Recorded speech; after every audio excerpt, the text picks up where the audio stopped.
3 and a decision on student relief is coming. The president has a few options, and if he does nothing, federal payments and the interest restart on September 1st. Scripps national correspondent Joe St. George joins us now from Washington.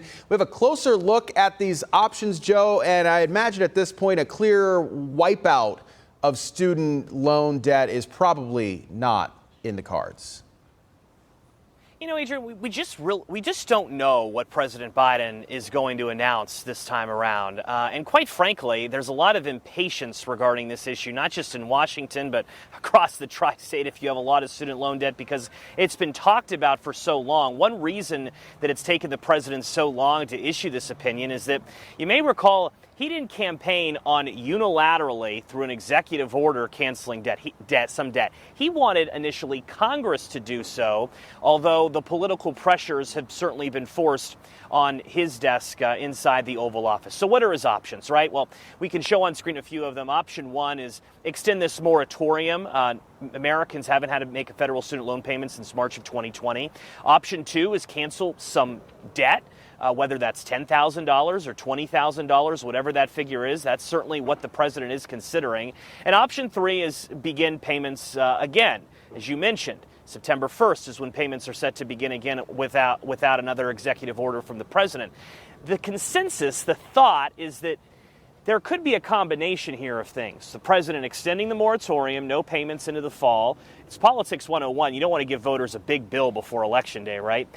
There could be some cancellation here, and then there could be an expectation that on this date, payments will begin again. But honestly, Adrian, we've just got to wait and see here. The president has taken a long time on this issue. I remember talking with you in the spring about this, and the president said back in May, a decision was coming soon. Well, here we are at the end of August, and we're still waiting. And we had talked about it back then that this decision may get kicked all the way past the midterms. So we'll see what happens this week. The other thing that we're following very closely, Joe, is the debate about the recession, whether or not we're in one or we're getting closer to one. We'll get some key economic numbers later this week. So what do we expect to hear from the chair of the Federal Reserve? Yeah, absolutely. So a couple things to watch later in the week. So heading into your weekend, right? Our meteorologists always like to talk about the weekend forecast. This is the weekend economic forecast, if you will. On Thursday, we're going to get some revised GDP data, the gross domestic product. That's going to give us a better indication of whether or not we're in a recession or not. There's going to be more debate on that.